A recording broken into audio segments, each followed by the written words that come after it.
Bismillahirrahmanirrahim. Assalamu alaikum dear student. I hope that you all will be fine and will enjoy your life.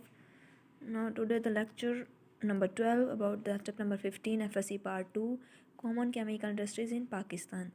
The table of content of today's lecture is cement and manufacturing of cement. अब हम पढ़ेंगे cement के बारे में और किस तरह ये इंडस्ट्रियल स्केल पे हम इसको मैन्युफैक्चर करते हैं। आइए हम लेक्चर देखते हैं। सबसे पहले हम सीमेंट की अर्ली हिस्ट्री देखेंगे। Cement is a very important building material which was first introduced by an English mason Joseph Aspdin. Cement जो है ना एक बिल्डिंग मटेरियल है जिसको सबसे पहले इंग्लिश मैसन जोसेफ अस्पिडिन ने डिस्कवर किया। He found it when strongly heated mixture of limestone and clay was mixed with the water and allowed to stand. इसने सबसे पहले लाइमस्टोन और क्ले को मिक्स करने के बाद उसको हीट करने के बाद उसमें फिर वाटर ऐड किया। वाटर ऐड करने के बाद थोड़ी देर के लिए उसको मतलब कुछ टाइम के लिए उसको रख दिया और देन वो एक हार्ड स्टोन मटेरियल में कन्वर्ट हो गया जो कि इंग्लैंड में मौजूद पोर्टलैंड रॉक की तरह सख्त हो गया। Famous building stone of England जो कि इंग्लैंड का बहुत ज़्यादा फेमस स्टोन है। Hence the name Portland cement is given to the mixture of the limestone obtained from the limestone. Then इसको फिर पोर्टलैंड सीमेंट का नाम दिया गया जो कि लाइमस्टोन से ऑब्टेन हुआ है। इस मिक्सचर ऑफ लाइम जो कि लाइमस्टोन से ऑब्टेन हुआ है जिसमें सिलिका है, आयरन ऑक्साइड एंड एल्यूमिना भी ऐड हुआ है। This was the start of the Portland cement industry. यहाँ से पोर्टलैंड सीमेंट इंडस्ट्री का स्टार्ट हुआ था। एज वी नो टुडे जिसको हम सीमेंट के तौर पर आजकल नेम देते हैं जानते हैं।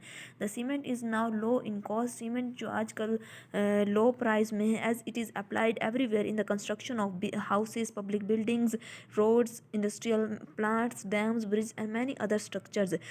सीमेंट को अब कंस्ट्रक्शन वर्किंग के लिए इस्तेमाल करते जिसको हम कंस्ट्रक्शन घर बनाने के लिए, पब्लिक बिल्डिंग्स, रोड्स और बहुत सारे इंडस्ट्रियल प्लांट्स, डैम्स, ब्रिज बनाने के लिए इस्तेमाल करते हैं। इसकी डेफिनेशन हम देखते हैं कि cement is the material obtain by burning a intimate mixture of calcareous and argillaceous materials at sufficiently high temperature to produce clinkers.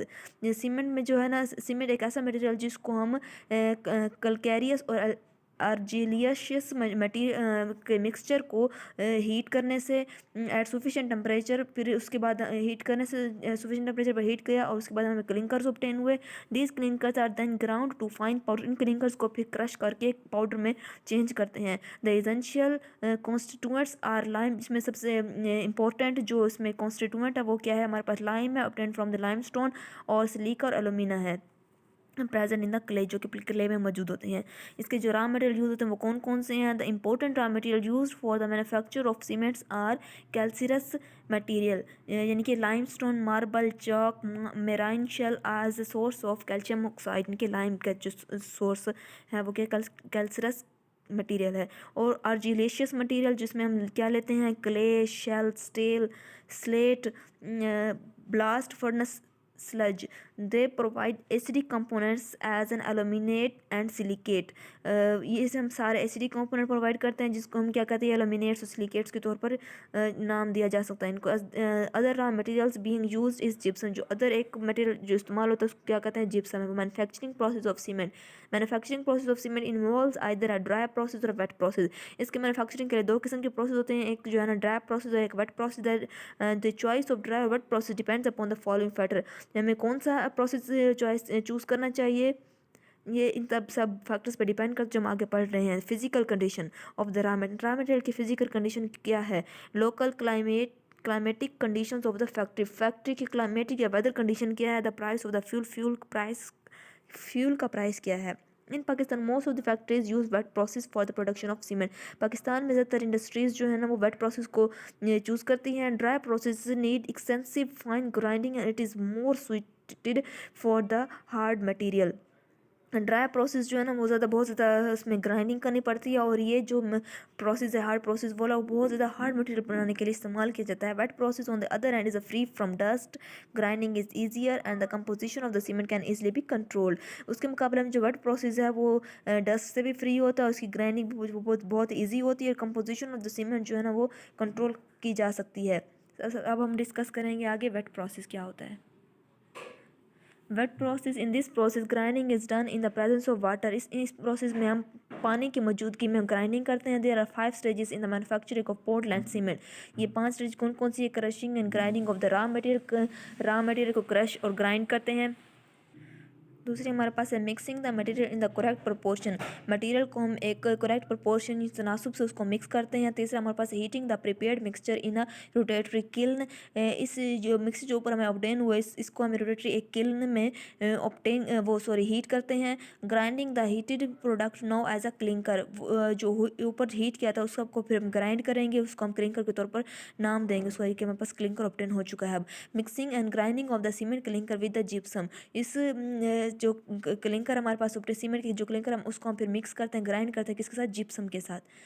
Then अब हम डिस्कस करते हैं इसके पूरे प्रोसेस को। सबसे पहले हमारे पास crushing and grinding, soft raw materials are first crushed into a stable size, सबसे पहले सॉफ्ट रॉ मटेरियल को एक सुइटेबल साइज में हम उसको क्रश करते हैं, तोड़ते हैं छोटे से साइज में।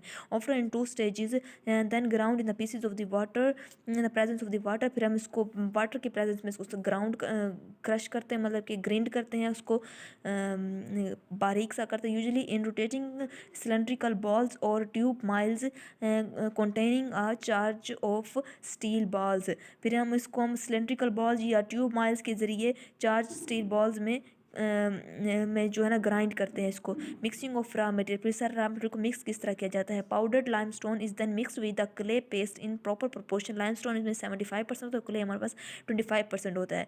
मतलब ये लाइमस्टोन और क्ले को आपस के पेस्ट को आपस में मिक्स करते हैं, जिसमें हमें पास जो लाइमस्टोन होगा वो 75% होगा, जो हमारे पास क्ले होगी वो 25% होगी।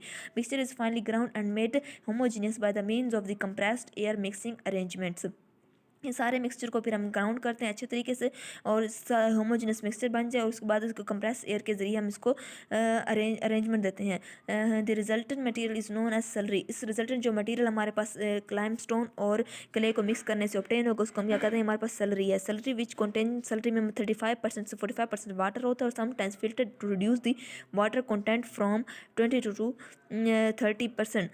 फिर इस सैलरी में जो वाटर कंटेंट को अगर हम किस तौर पर रिमूव भी करना हो तो हम इसको फिर फिल्टर करते हैं, और filter cakes are stored in the storage bag, फिर फिल्टर केक्स स्टोरेज बैग में स्टोर किया जाता है। This reduce the fuel consumption for the heating stage, फिर ये फ्यूल की कंजम्पशन को भी रिड्यूस कर देता है हीटिंग स्टेज के लिए। Heating the slurry in a rotatory kiln, third procedure raw meal और slurry prepared as above is introduce into the rotatory kiln with the help of the conveyor, ऊपर जो सैलरी हमने बनाई थी उसको हम एक रोटेटरी किल में इंट्रोड्यूस करवाते हैं, इंजेक्ट करते हैं, किससे? कन्वेयर के जरिए से। The rotatory kiln consist of a large cylinder 8 to 15 feet in diameter and 300 to 500 feet in length, ये रोटेटरी किल जो है ना एक लार्ज सिलेंडर पर मुश्तमिल होती है, जिसकी जो डायमीटर होता है वो 8 से 15 फीट तक होता है, और उसके बाद जो उसकी लेंथ होती है वो 300 से 500 फीट तक होती है। It is made of steel and is lined inside with the fire bricks, ये स्टील का बना होता है और इसके अंदर फायर ब्रिक्स की लाइन मौजूद होती हैं, लाइनिंग की जाती है। The kill rotates horizontally on its axis at rate of 1 to 2 revolution पर मिनट्स, जो रोटेटरी किल है वो हॉरिजॉन्टली रोटेट करती है, एक चक्कर वो at the rate of 1 to 2 revolution पर मिनट, एक मिनट वो 1 से 2 रेवोल्यूशन का चक्कर मुकम्मल करती है। And it is inclined few degree, और इसको इंक्लाइन भी किया जाता है कुछ डिग्री में, मतलब टेढ़ा मेरा इधर साइड से। As the kiln rotates, the charge slowly moves downward due to the rotatory motion, जैसे किल्न रोटेट करते हैं जिसमें चार्ज पार्टिकल होते हैं वो आराम से नीचे की तरफ थोड़ा सा मूव करते हैं रोटेटरी मोशन के जरिए। Now the charge is heated by burning coal, उसके बाद जो चार्ज होता है ना उसको हम हीट करते हैं, किससे? बर्निंग, नीचे कोयले से ऑयल या नेचुरल गैस को जलाकर हम उसको हीट करते हैं। In the rotatory kiln the charge passes through the different zones of the temperature, इसी तरह हम देखते हैं कि जो रोटेटरी किल में चार्ज होता है वो टेम्परेचर के डिफरेंट जोन से पास करवाते हैं at different directions takes place, इस डिफरेंट टेम्परेचर के जोन में डिफरेंट डायरेक्शन भी होते हैं। The charge takes 2 to 3 hours to complete the journey in the kiln, यही चार्ज तकरीबन 2 से 3 घंटे लगाती है किल्न के अंदर ताकि इसे जनरली अपना सफ़र कंप्लीट होने में। ड्राइंग, अब इसमें जो टेम्परेचर के जोन हैं हम उसको डिस्कस करेंगे। पहला है ड्राइंग और preheating zone, minimum temperature zone, इसको हम क्या कहते हैं? Minimum temperature zone. In this zone the temperature is kept at 500 degree centigrade whereby the moisture is removed and the clay is broken into the aluminium trioxide silicate और iron trioxide. और उसके बाद हम इस जो minimum zone में temperature है वो हमारे पास 500 डिग्री सेंटीग्रेड रहेगा। उसमें जो मॉइस्चर बिल्कुल रिमूव हो जाए, स्क्लेन जो है ना एल्यूमिनियम ऑक्साइड, सिलिकेट और आयरन ऑक्साइड जो है सारा ब्रोक हो जाते हैं, ब्रेक हो जाते हैं। और द डिकम्पोजिशन जोन, नेक्स्ट हमारे पास डिकम्पोजिशन जोन है, इसको मॉडरेट टेम्परेचर जोन भी कहते हैं। इसमें क्या होता है, जो है the temperature goes up to, इसमें जो टेम्परेचर इंक्रीज होता है, पहले इसमें क्या था 500 था, अब इसमें 900 तक पहुंच जाएगा। इन दिस लाइम स्टोन जो है ना डिकम्पोज इनटू लाइम और कार्बन डाइऑक्साइड, लाइम स्टोन जो है ना डिकम्पोज हो जाती है लाइम में और कार्बन डाइऑक्साइड में। थर्ड हमारे पास है बर्निंग जोन, इसको मैक्सिमम टेम्परेचर जोन भी कहते हैं। इसमें टेम्परेचर इंक्रीज हो जाएगा कितने तक, 1500 डिग्री सेंटीग्रेड तक चला जाएगा। उसमें जो ऑक्साइड्स हैं, calcium oxide, silicate oxide, aluminium oxide, iron oxide, combine सारे आपस में कंबाइन हो जाएंगे together, combine together and form calcium silicate, calcium aluminate and calcium ferrite. इससे जो हमारे पास प्रोडक्ट ऑब्टेन होगा, हमारे पास क्या होगा, कैल्शियम सिलिकेट, कैल्शियम एल्यूमिनेट और कैल्शियम फ्यूरेट हमारे पास ऑब्टेन होगा। अब नेक्स्ट हमारे पास है cooling zone. In this this is the last stage in the kiln where the charge is cooled up to 150-200। अब ये लास्ट स्टेज, इसमें हमारे पास कैल्शियम सिलिकेट, कैल्शियम फिर सब ऑब्टेन हो चुके हैं। फिर सारे मटेरियल को फिर हम कूल डाउन करते हैं ताकि इसका टेम्परेचर 1500 से लेकर 125 या 200 डिग्री सेंटीग्रेड तक हो जाए इसका। नेक्स्ट प्रोसेस हमारे पास clinker formation. The resultant product, ये सारा जो चार्ज प्रोडक्ट ऊपर हमें ऑब्टेन हुआ है, सारे को रिजल्टिंग प्रोडक्ट को हम क्या बोलते हैं, ये किल्न में ये सीमेंट क्लिंकर अब हमारे पास ऑब्टेन हो चुका है। This has appearance of the greenish black और ग्रे कलर्ड बॉल्स। इसकी जो अपेयरेंस होती है कौन से कलर की होती है, ग्रीनिश ब्लैक कलर का हो जाता है, या इसके बाद ग्रे कलर की बॉल्स बन जाती हैं जो कि डिफरेंट साइज़ की हो सकती हैं, from small nuts to peas, यानी कि छोटे मूंगफली के दाने से लेकर मटर के दाने तक इसका साइज़ हो जाता है।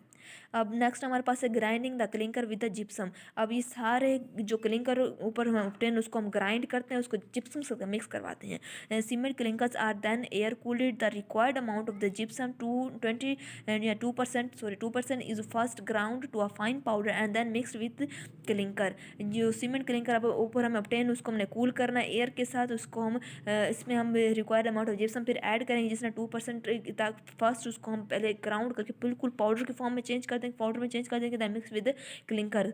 जिप्सम को पहले ग्राउंड करके पाउडर में चेंज करेंगे, फिर उसको हम क्लिंकर के साथ मिक्स कर देंगे। At this stage finished cement is pumped pneumatically to the storage soil from where it is drawn for packing in paper bags or for dispatched in bulk containers। इसके बाद हमारे पास फाइनल सीमेंट ऑब्टेन हो चुके हैं जिसको हम then paper bag में या पार्सलिंग के लिए बल्क कंटेनर्स में कन्वर्ट कर देते हैं। नेक्स्ट हमारे पास टॉपिक है सेटिंग ऑफ सीमेंट को सेट किस तरह, the use of the cement in the construction of building is based on its property of setting to hard mass when its paste with the water is allowed to stand for some times. जब cement को हम building की construction के लिए इस्तेमाल करते हैं, इसकी प्रॉपर्टी किस पे डिपेंड करती है, इसके सेटिंग टाइम पे डिपेंड करती है। यानी कि अगर कितना हार्ड मैस बन सकता है ये इसके टाइम पे डिपेंड है कि हमने इसको कितने टाइम के लिए रख दिया था दिस हार्ड होने के लिए। This reactions involve in the setting of the cements are described as below. जो कि रिएक्शंस में इन्वॉल्व होगा उसको हम नीचे डिस्कस करते हैं कि the reactions taking place in first 24 hours. सबसे पहले यह है कि अगर सेटिंग टाइम इसका 24 आवर्स के लिए अ शॉर्ट टाइम है, इसको short time after the cement is mixed with the water. जब हम सीमेंट को वाटर के साथ मिक्स कर देते हैं तो इसको हम 24 आवर्स के लिए छोड़ देते हैं, जिससे tri calcium aluminate absorbs water hydrations and forms a colloidal gel of the composition 3 calcium Al2O3 6 water hydrated tricalcium aluminate। ये दिस जेल स्टार्ट्स क्रिस्टलाइजिंग स्लोली। फिर ये जेल जो है आहिस्ता आहिस्ता क्रिस्टलाइज होना शुरू हो जाती है जिप्सम से इसको रिएक्ट कराते हैं to form the crystals of calcium sulpho aluminate 3CaO.Al2O3.3CaSO4.2H2O। Next हम देखते हैं कि reactions taking place between 1 to 7 days। अगर हम इसका सेटिंग टाइम 1 से 7 दिन तक रखते हैं तब क्या होता है, ट्राई कैल्शियम सिलिकेट जो है एंड ट्राई कैल्शियम एल्यूमिनेट जो है गेट हाइड्रोलाइज हो जाती है, और जो उसके बाद जो प्रोडक्ट ऑब्टेन होगा वो कैल्शियम हाइड्रोक्साइड और कैल्शियम एल्यूमिनियम हाइड्रोक्साइड होगा। This calcium hydroxides are formed start changing into needle shaped crystal. ये जो कैल्शियम हाइड्रोक्साइड है वो एक नीडल सुई की तरह के क्रिस्टल बनाती है which get studded in colloidal gel and impart strength to it, जिसकी वजह से जो है ना स्ट्रेंथ जो है सीमेंट की वो ज़्यादा मजबूत हो जाती है, बढ़ जाती है। Aluminium hydroxides on the other hand, जो बल्कि दूसरी तरफ अगर हम एल्यूमिनियम हाइड्रोक्साइड को देखें तो interstitial resulting in the hardening the mass. इसमें शुरू में ये मास की जो हार्डनिंग को जाहिर करती है। The gel formed starts losing water partially by evaporation. फिर इसकी ऐसा ऐसा जेल जो है ना वाटर लूज करना स्टार्ट कर देती है एवापोरेशन के जरिए। सेट इनटू हार्ड मैस, फिर ये एक हार्ड मैस बन जाता है। Cement industry in Pakistan. Pakistan में सीमेंट इंडस्ट्री क्या है, क्यों ज़रूरत है, कितनी है, अभी हम आगे देखेंगे। At the time of partition इन 1947, यानी कि आज़ादी के टाइम 1947 1947 के टाइम में there was 4 cement industries in west Pakistan, यानी कि मगरबी पाकिस्तान में यहाँ पे सिर्फ 4 सीमेंट की इंडस्ट्रियाँ थी। Which produce about 3,30,000 ton of the cement every year, जो कि हर साल 3,30,000 तक टन तक सीमेंट प्रोड्यूस करता था। Now however in 1954 the production of the cement went to 6,60,000 ton. लेकिन 1954 में जो सीमेंट की प्रोडक्शन है वो 6,60,000 टन तक जा पहुंची। अब in 1956 two more cement factories are set up in the Daud Khel and the Hyderabad, but even then the production of the cement was not enough to meet the increasing demand of the construction industry in the country। अब 1965 में भी 2 और इंडस्ट्रियाँ बनाई गई cement की, दाऊद खेल में और हैदराबाद में, लेकिन इसके बावजूद भी सीमेंट की रिक्वायरमेंट को पूरा करने के लिए ये नाकाफ़ी थी। For a developing country like Pakistan there was always an increasing need of cement for the development projection.